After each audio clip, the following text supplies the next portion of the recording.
Most people see Taylor Swift as a pop star who writes catchy songs about her ex-boyfriends. But behind those sparkly outfits and stadium sing-alongs is one of the most ruthless business strategists of our generation. A woman who systematically dismantled billion-dollar corporations, revolutionized entire industries, and built a financial empire that would make Wall Street executives weep with envy.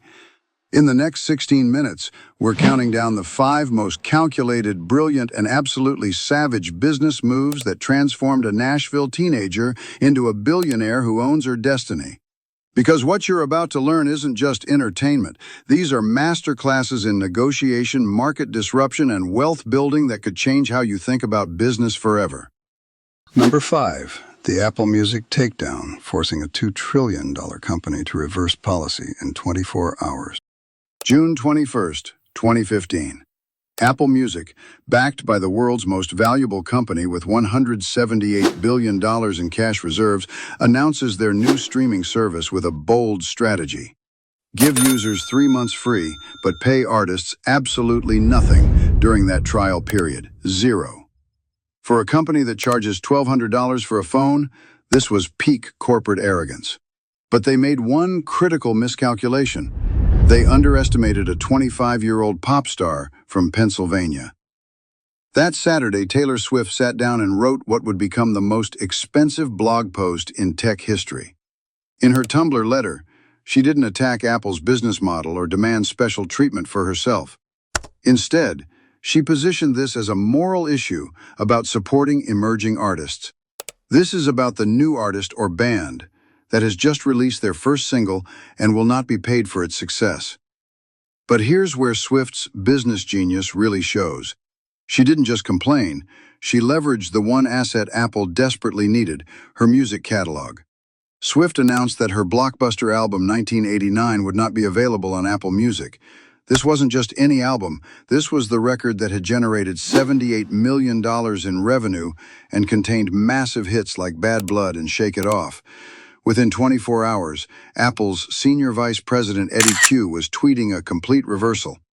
Apple Music will pay artists for streaming, even during customers' free trial period. We hear you at Taylor Swift 13 and indie artists love Apple. The richest company in the world had just been forced to change a fundamental business policy by a single artist's blog post. The financial impact? Apple committed to paying millions in additional royalties they had planned to keep. But Swift's real victory was establishing herself as the most powerful negotiator in the music industry. She'd proven that even trillion-dollar tech giants would bend to her will when she controlled something they desperately wanted. This wasn't just about streaming royalties. It was about demonstrating that she could make or break the launch of any music platform in the world. Number 4. The AMC Theater Revolution, bypassing Hollywood studios for a $261 million direct deal. October 2023. Taylor Swift is sitting across from Hollywood's biggest studios, listening to their offers to distribute her Eras Tour concert film. The proposals are typical Hollywood. Studios would control distribution, take massive cuts, and Swift would be just another artist hoping for a fair deal. But as these executives droned on about industry standards and traditional revenue splits, Swift was calculating something entirely different. Here's what those studio executives didn't understand. Swift doesn't need middlemen anymore. She has 365 million social media followers who hang on her every word. She can fund, produce, and market a film entirely by herself. So when her father, Scott Swift, picked up the phone and called Adam Aron, CEO of AMC Theaters, directly, he wasn't just making a phone call, he was about to revolutionize how movies get made and distributed. The deal they negotiated was unprecedented in Hollywood history. Instead of giving studios 50 to 70% of revenue, Swift and AMC split just 57% between them, with theaters keeping 43%. But here's the genius part. Swift retained complete creative control, owned all streaming rights after 13 weeks, and kept 100% of merchandise revenue. The film could screen for up to 26 weeks, and AMC handled all distribution without taking traditional distributor fees. The results were astronomical. Taylor Swift, The Eras Tour, earned $37 million in pre-sales on its first day, breaking records before it even hit theaters. The film ultimately grossed $261.7 million worldwide, making it the highest-grossing concert film of all time. But more importantly, Swift had just bypassed the entire Hollywood studio system and proven that major films could be distributed directly through theater chains. The ripple effects were immediate. Other major artists started calling AMC directly. Beyoncé followed with her own concert film using the exact same distribution model. Hollywood studios were forced to compete with theater chains for major releases. Swift had fundamentally altered the power dynamics of a $100 billion industry by simply refusing to accept how things have always been done. This move demonstrated something crucial for any entrepreneur. Sometimes the most profitable strategy is eliminating the middleman entirely. Swift proved that when you control the customer relationship and the product quality, you can often distribute directly and keep far more of the value you create. Number 3, the Ticketmaster monopoly, turning fan outrage into DOJ action. November 15, 2022. 3.5 million Taylor Swift fans register for Ticketmaster's verified fan pre-sale for the Eras Tour. When the sale goes live, the website crashes within an hour. Fans are logged out, stuck in frozen queues, and watching ticket prices skyrocket on resale sites. For most artists, this would be an embarrassing technical failure. For Taylor Swift, this was about to become the catalyst for the largest antitrust lawsuit in entertainment history. Here's what makes Swift's response so strategically brilliant. She didn't just apologize or blame Ticketmaster privately. She went public with a statement that was part fury, part business calculation. I'm not going to make excuses for anyone because we asked them multiple times if they could handle this kind of demand, and we were assured they could. But Swift understood something that most artists miss. She wasn't just dealing with a technical problem.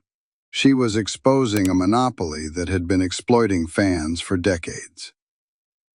Ticketmaster controls 80% of primary ticket sales at major venues. Live Nation, their parent company, promotes 60% of major concerts. They had created a system where artists had no choice but to use their services, and fans had no choice but to pay their fees.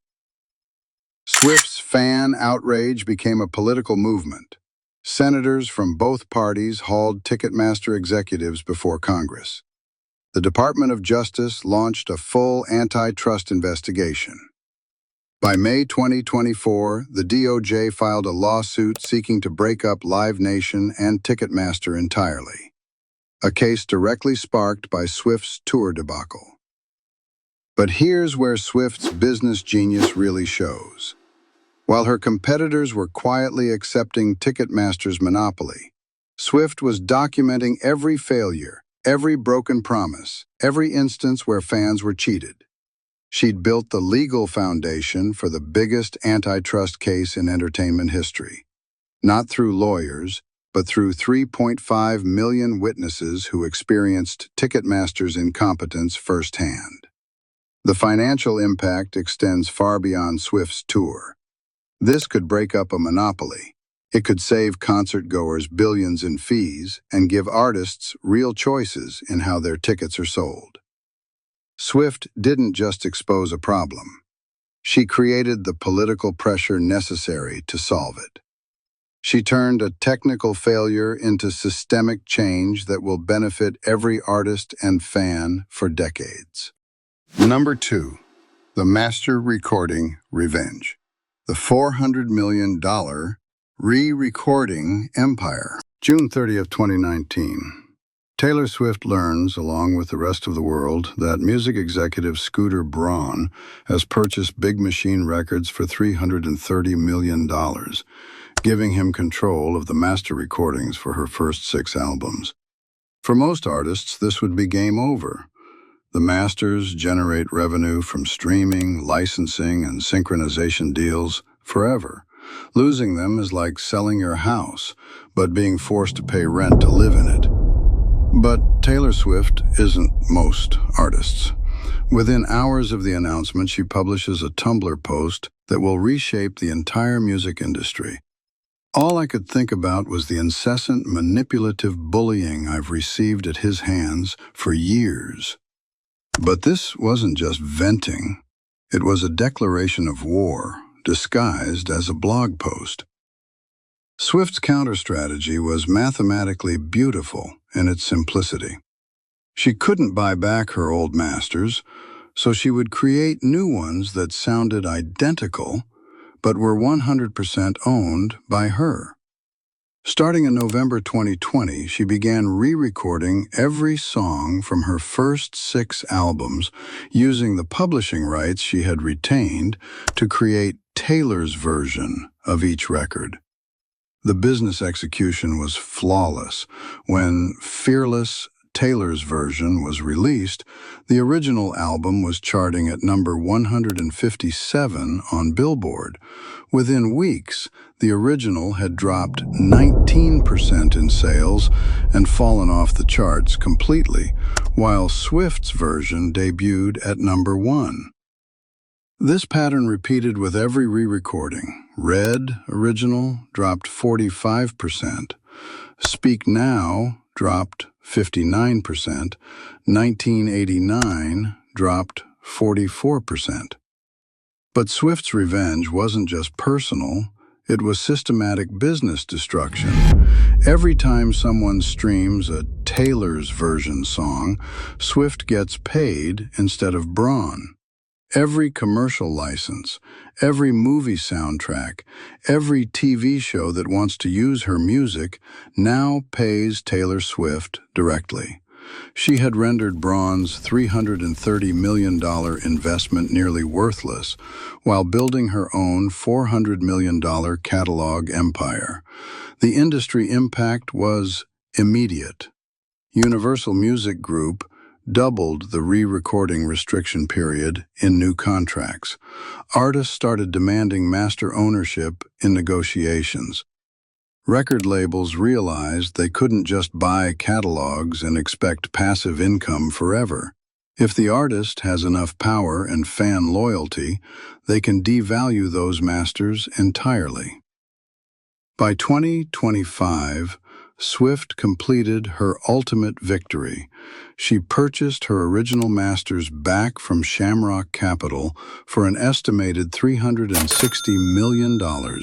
Now, she owns both versions of her first 6 albums. Every stream of the original albums now pays Taylor Swift. Every stream of Taylor's version pays Taylor Swift. She had turned a devastating loss into total market domination. This strategy teaches us something crucial about modern business. Intellectual property isn't just about legal ownership. It's about controlling the relationship with your customers. Swift proved that if you maintain customer loyalty and creative control, you can compete directly with anyone who tries to exploit your work. Number 1. The Eras Tour Money Machine, the $2 billion revenue strategy. March 17th, 2023.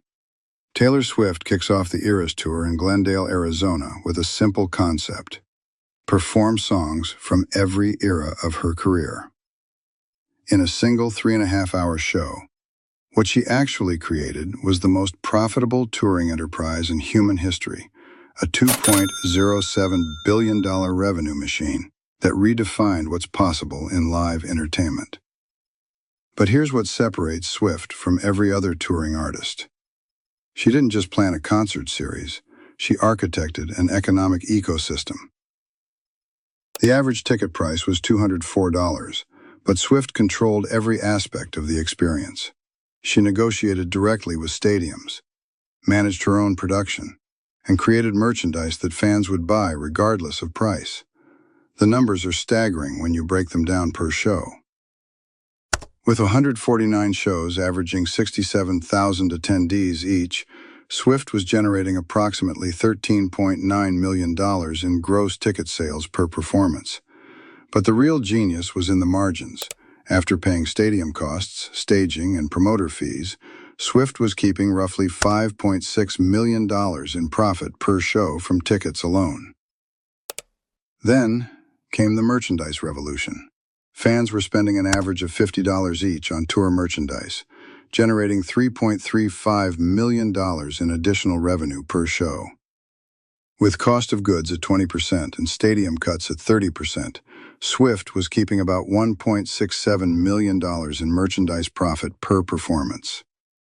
Combined, she was taking home over $7.2 million per show before bonuses and additional expenses. But Swift's business mastery went beyond just maximizing revenue. She was building economic impact that generated political goodwill. The tour generated $5 billion in direct U.S. spending, with fans averaging $1,300 per experience, including travel and hotels. Cities competed to host her shows because a single Swift weekend could deliver the economic impact of hosting the Super Bowl. She even earned a mention in the Federal Reserve's economic report. May was the strongest month for hotel revenue in Philadelphia since the pandemic, in large part due to Taylor Swift concerts. When your tour gets mentioned in central banking documents, you're not just an entertainer. You're an economic force. Tour's success created opportunities beyond music. Her concert film grossed $261 million using the direct-to-theater model we discussed earlier. International governments negotiated exclusivity deals worth millions to secure her performances. She became the first artist in history to reach billionaire status primarily through music, not business ventures or investments. Perhaps most impressively, Swift paid $197 million in bonuses to her crew and performers, on top of their regular salaries. From truck drivers to hairstylists, everyone who made the tour possible shared in its unprecedented success. This wasn't just good business. It was building loyalty that ensures her next tour will be even more successful. Here's the remarkable truth about Taylor Swift's billion-dollar empire. Every ruthless business move was actually about creating more value for everyone involved. She forced Apple to pay artists fairly. She gave theaters new revenue opportunities by bypassing studios. She exposed monopolies that were cheating fans. She proved artists could own their work and be properly compensated. She built tours that boosted entire regional economies. Swift's strategy isn't about being ruthless to others. It's about being ruthless and refusing to accept systems that don't serve her customers, her industry, or her values. She understood that in today's economy, the most profitable approach is often the most ethical one, because customers will support businesses that align with their interests. Whether you're building your first startup, negotiating your salary, or trying to scale an existing business, Swift's playbook offers a clear framework. Control your customer relationships, own your intellectual property, eliminate unnecessary middlemen, expose systems that don't serve your market, and always create more value than you capture. Because in the end, the most ruthless business strategy isn't about crushing your competition. It's about building something so valuable that competition becomes irrelevant.